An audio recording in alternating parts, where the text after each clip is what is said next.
Assalamualaikum warahmatullahi wabarakatuh. Perkenalkan, nama saya Lili Inayatul Marifa dari kelas IPA 3 yang ber-NPM 191030362.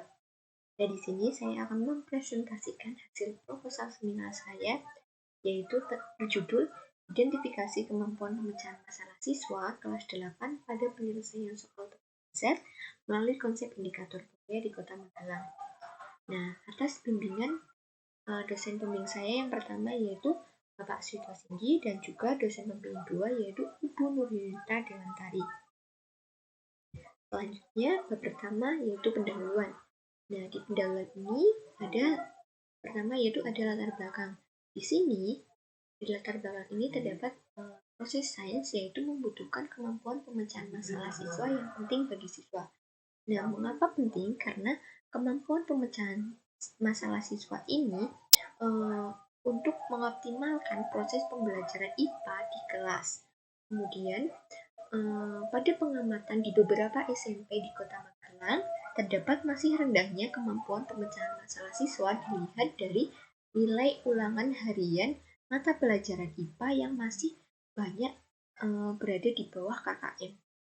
Nah, kemudian peneliti dahulu juga menyimpulkan bahwa siswa kurang pada tahapan menyusun rencana dan juga memeriksa kembali. Nah, di sini peneliti dahulu meneliti dengan konsep indikator Polya.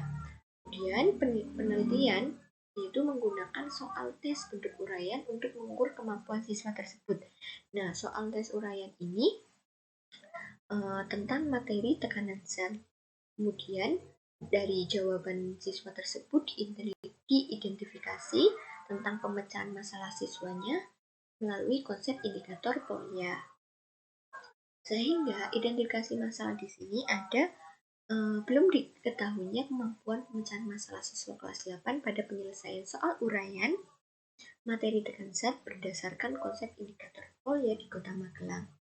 Dari identifikasi tersebut diketahui batasannya yaitu pengintegrasian keterampilan pemecahan masalah siswa dan konsep indikator keterampilan Polya.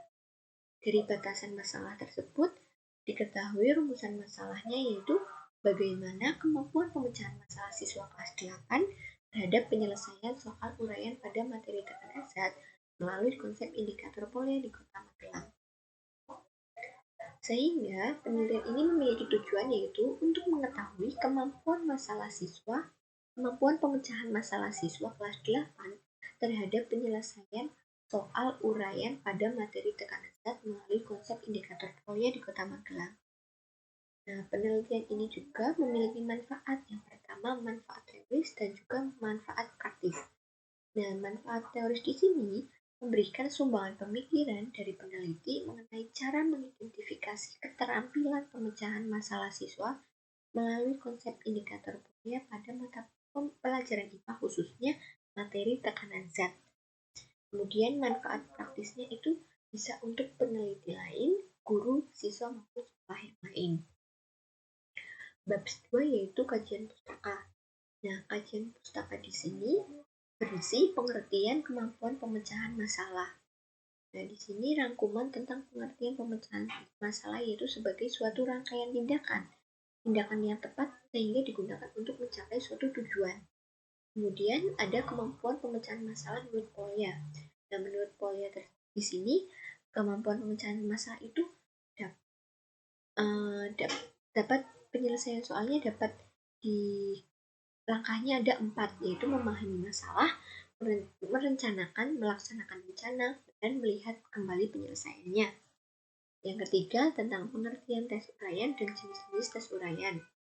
Kemudian ada materi tekanan zat, berisi materi tekanan zat tentang zat padat, materi tekanan zat cair, hukum Archimedes, hukum Pascal, dan juga hukum Boyle.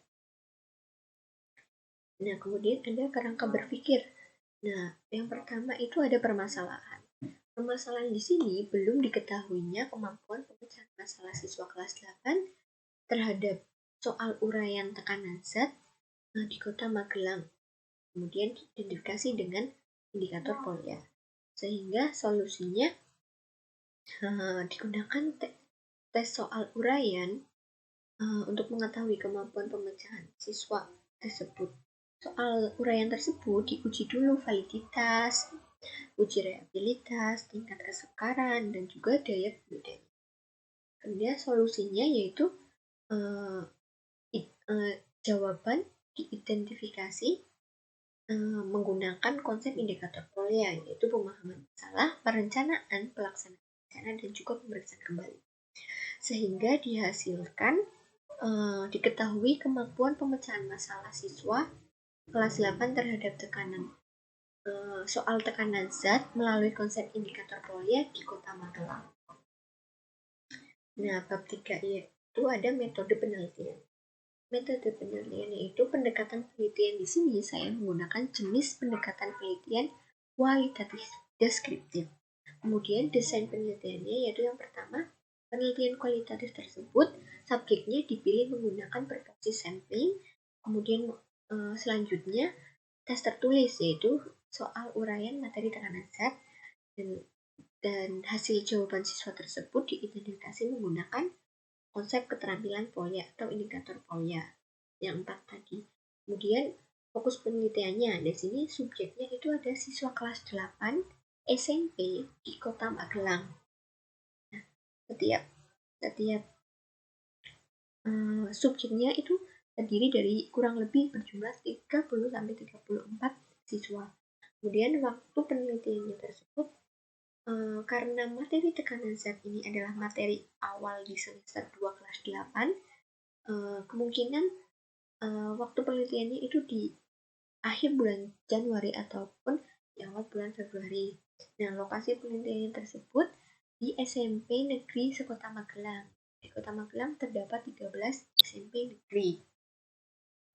Dan kemudian ada data dan sumber data penelitian. Di sini populasinya yaitu siswa kelas 8 di SMP yang ada di Kota Magelang. Sampelnya merupakan siswa kelas 8 sejumlah satu kelas di setiap SMP tersebut. Nah, yaitu ada 30 sampai 34 siswa. Nah, sumber datanya itu sumber data primer atau data langsung dalam pengumpulan data berupa tes soal materi tekanan, tes uraian ya. Kemudian subjek diambil menggunakan teknik proses sampling. Nah, teknik pengumpulan data di sini menggunakan tes tertulis.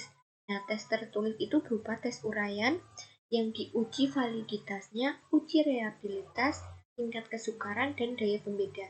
Nah, uji validitas di sini divalidkan oleh dosen yang ahli dan juga guru yang validitas oleh dosen dan guru ahli. Kemudian teknik keabsahan. Di sini saya memilih uji kredibilitas atau kepercayaan untuk menjadikan tingkat akurasi dari desain penelitian saya yang akan dicapai. Kemudian dalam penelitian ini menggunakan teknik member checking sebagai uji kredibilitasnya. Member checking di sini yaitu dianalisis, melakukan pengkategorian dan menarikan kesimpulan. Nah, member checking di sini saya meminta bantuan kepada teman saya untuk mengecek kembali hasil jawaban tersebut oleh teman saya yang member checking itu anggota yang lain juga atau teman yang lain untuk mengecek apakah sudah valid atau ada masih kurang. Kemudian ada teknik analisis data. Dan di sini yang pertama saya menggunakan reduksi data. Reduksi data yaitu merangkum data, memfokuskan hal yang lebih penting, yang menjadi lebih rinci. Kemudian yang kedua penyajian data. Penyajian data di sini yaitu biasanya bisa berupa uraian singkat ataupun bahkan yang menghubungkan antar kategori. Kemudian yang ketiga ada penarikan kesimpulan, yaitu mengaitkan hasil penelitian dengan teori-teori yang sudah ada. Oke, sekian presentasi dari saya.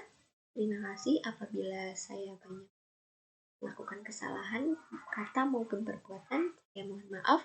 Wassalamualaikum warahmatullahi wabarakatuh.